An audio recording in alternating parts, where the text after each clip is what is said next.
What's going on, Tamers? It's me, your favorite over 30 foreigner in Japan D-Brigade player East. And today we're taking a look at the second week of results for the BT14 Blast Ace events happening over here in Japan and the rest of Asia. So if you watched last week's video, you know that right now decks are kind of all over the place. But that's pretty indicative of like the first week of a new meta. People are still trying to figure out what works, what doesn't work, what decks are strong, what decks aren't strong. And going into this week, it feels like we're starting to find out what decks are separating themselves from the rest of the pack. So with that said, let's take a look at a couple of event results, some key takeaways, as well as a close look at some of those decks that topped over the course of the past week.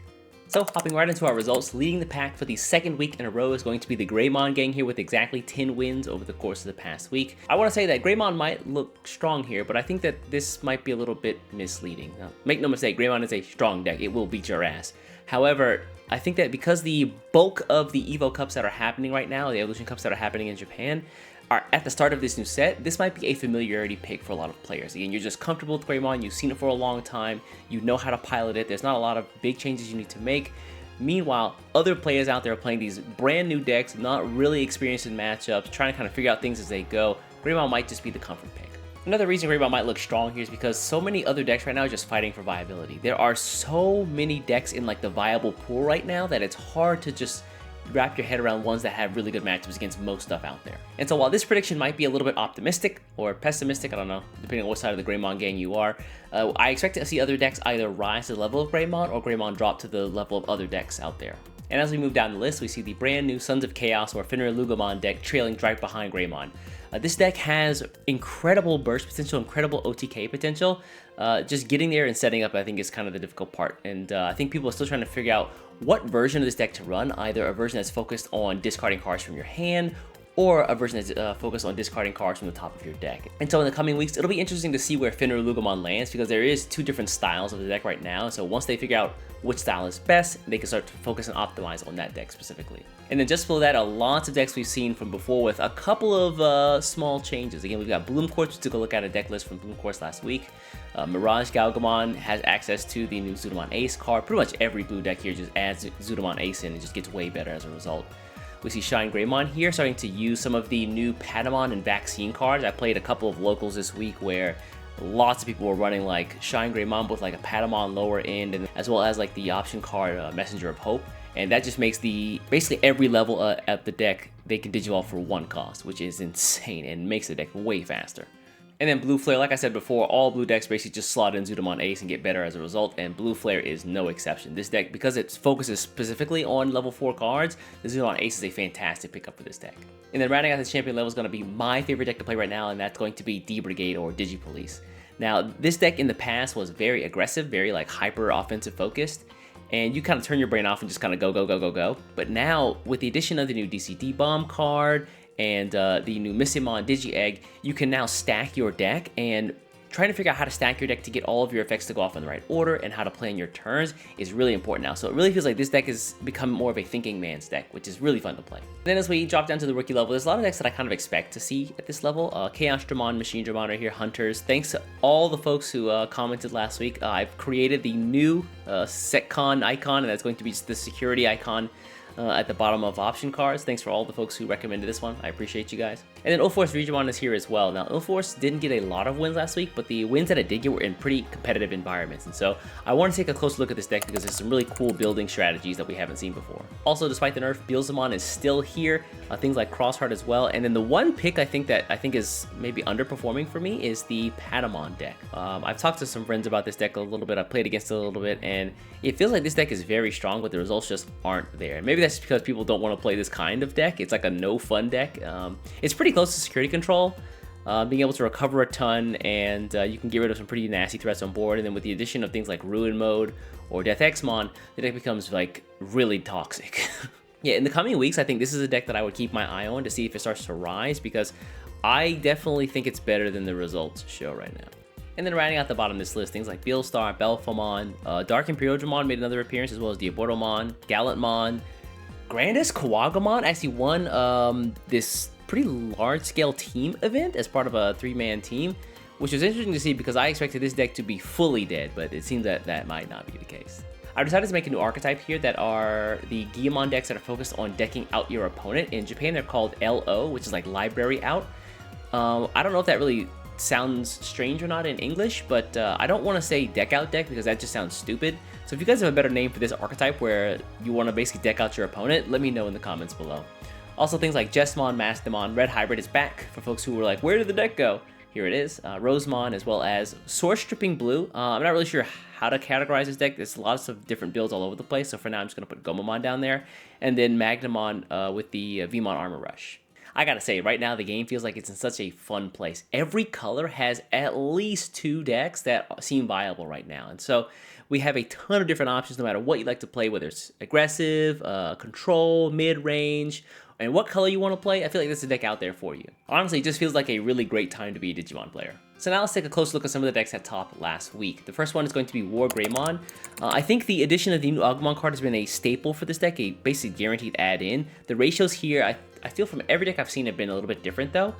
Another big takeaway from the new War Greymon decks is that the decks feel overall more defensive focused, where I think in the past you could run like a super offensive version with like the Security Attack Plus Tide Tamers, as well as like the War Greymon and the War Greymon X.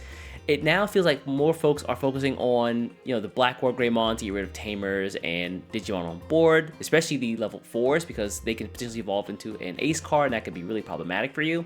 Additionally, things like the Black War Greymon X Antibody, which is just a huge wall and kind of stops blue and it distracts for the most part. This deck specifically does some interesting stuff. You see that it doesn't run any copies of like Red Memory Boost or like the Red Training cards, the offense training. Instead, it runs like a really heavy tamer package and like the Cool Boy as well as the Tide Tamers.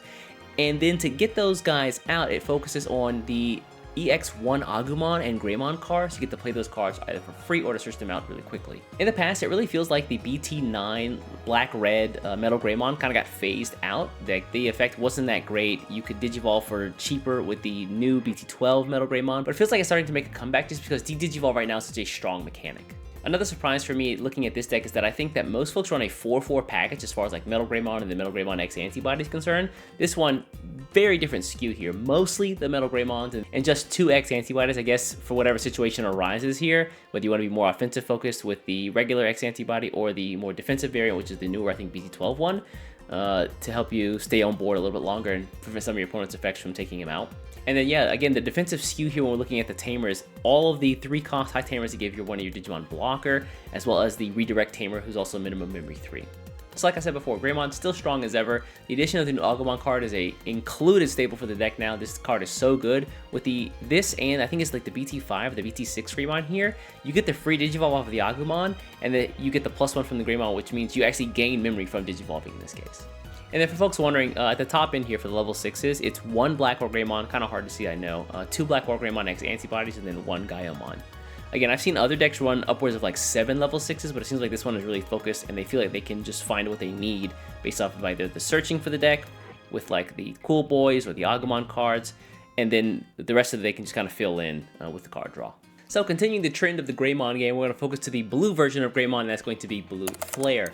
Now this deck also won the Evolution Cup locals that it was entered into, and it's a little bit of a different build that we've seen out of Blue Flare than the past. Now, the first thing that my eye gravitates toward when I look at this deck is the 4 copies of the Security Attack +1 in Inheritance Greymons. It makes the deck feel like it's more offensive focused, being able to just check to security without having any strings attached to it like the Blue Flare Greymon has. They're also running max copies of the EX4 Male Bergermon to combo off of this Greymon to get the jamming effect as well. And like I said before, all blue decks should just slot in Zudomon Ace and it does really well. And like I said before, because this deck can just play level 4 just straight on the board, then you always have the threat of the Zudomon Ace out there, so your opponent has to be really careful about how they tiptoe around Blue Flare now. So what I'm about to say is purely anecdotal, just based off of my observations alone from playing in this meta so far, and that is lots of decks tend to go wide now, and because of that, Death Xmon is such a fantastic card to just include in pretty much any deck you're going to run. You see this deck runs 2 of it. My D-Brigade deck actually runs 2 copies of Death Xmon as well. And so if you're serious about competing in the BT14 environment, I think just pulling out 2 copies of those Death Xmons and just slotting them into a deck might be the right choice for pretty much any deck right now. Another deck that's been gaining a lot of traction over here in Asia are the Library Oust deck that I mentioned before. Now, the new Ghoulmon card that get introduced in BT14 is an absolute menace and such a good addition to this deck. So this deck has traditionally been focused on like the purple-red Guillemon line, like being able to have both players like discard cards off the top of their deck with a lot of the new cards from the EX series. However, in the past, I saw a lot of these decks at the top end running things like the Megadoramon that forces both players to discard 5 cards off the top of their deck. However, The new uncommon Greymon is so cracked. On Digivolve and on attack, this guy forces your opponent to discard 3 cards off the top of their deck for every 10 cards you have in your trash. And so if you have upwards of 30 cards in your trash, your opponent is discarding 9 cards off the top of their deck. And for a lot of decks, that is pretty painful. And if they can't clear this guy in a single turn, he can attack the following turn. Your opponent is basically milled like half their deck almost. A really nice tech for this deck is the addition of the Belphemon package at the top end, just because, like I said before, a lot of decks right now want to go wide, and sometimes when you're focused on milling your opponent's deck out, it's hard to keep the board under control, and Belphemon is such an easy answer to do this. And because this deck is focused on also milling cards in your own deck, it's pretty easy to set up your trash so you have a Belphemon Rage mode, and then you can just get to your sleep mode and then just pull him out and then wipe the board immediately.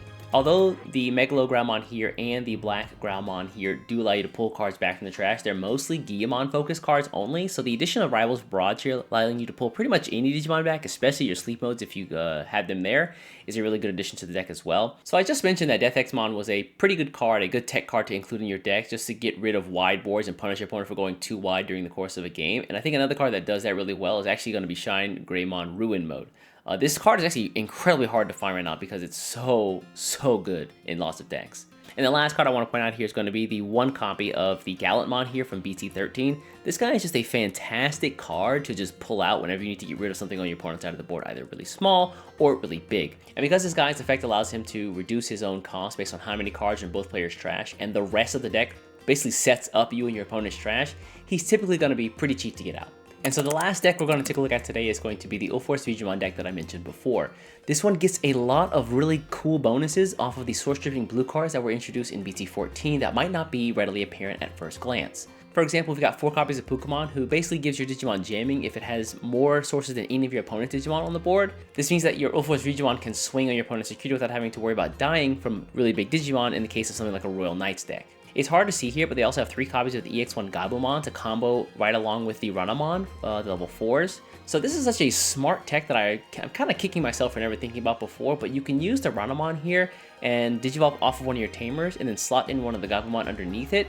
And then while you attack, you can basically search for your Arena Tamers for your Ulforce Digimon later on. The rest of these cards are kind of hard to see, so I'll fill in the gaps here. This is the 3 copies of the starter deck Vmon, the one that can warp Digivolve for 4. We've also got the BT12, I believe, Vidramon, who has the ability to search for Tamers and Vidramon named cards. We've also got 3 copies of the old 1-cost level 4 Digivolve Gorillamon, or Gorimon I think it is in English. Can't remember the exact name, but you know what I mean. And then most of the Vidramon package is also just here as well. The Vidramon here from BT12, as well as the Arrow Vidramon, who allows you to search out Tamers. The deck also runs 3 copies of the Zudomon Ace card, and I like this because it kind of sets up a trap if your Ranamon survives the security swing, right? You had little Ranamon on board, not really that strong. Your opponent's level 5 can take it out no problem. However, they have to be really wary about running into this Ranamon because if you do have the Zudomon Ace in hand, you can counter, and then that Digimon just gets wiped from the board entirely. And the Zudomon Ace now can just go into Ulforce Digimon in the following turn. We also see the 1 copy of the Ulforce Digimon X antibody for that final swing to win games, and then we also see 3 copies of the Great Maelstrom option card here, and I think this card is mostly for those X antibody focused decks, where the X antibody option card cannot be source stripped, and so that makes a pretty big problem for your Zudomon, meaning some Digimon just can't be removed. And in this case, you have the Great Maelstrom just to get rid of those cards. Like normally, if an opponent were to just drop a Black or Greymon X antibody and it had the X antibody option card underneath, it would be virtually impossible for this deck to win. So the Great Maelstrom here is actually a really good pickup for the deck. The rest of the package here I think is pretty straightforward. The only huge difference I see is the addition of the 3 copies of the Joe Tamer. And that's because this combos really well with the Pokemon to make sure that your Digimon has jamming, or the Zudomon Ace card in case an opponent has that 1 extra source you need to strip before you can send it back to opponent's hand. And the last thing I want to note is, like I said before, but it's really great to just tech in a 1 copy of a Dexmon or Death Exmon in your deck now, and that is exactly what we see here. And so that's going to wrap up the second week of the BT14 Blast Ace meta report for Japan and the rest of Asia. I said it before, but I gotta say it again. It feels like right now the game is in such a healthy state. There's so many good decks out there, and pretty much any color is well represented with more than 1 viable deck at the moment. And so, man, if you're a Digimon player, you are eating well right now. As always, if you folks have any comments or questions about the decks that we saw here or didn't see here, let me know what those are in the comments below. I'm always trying to answer those and help folks out best I can. Anyways, folks, I just ran 5K in 90-degree weather, so I am fiending for a nap right now. So I'm going to get out of here. Before you get out of here, do me a favor, hit the subscribe button, and I'll catch you in the next one. Take care.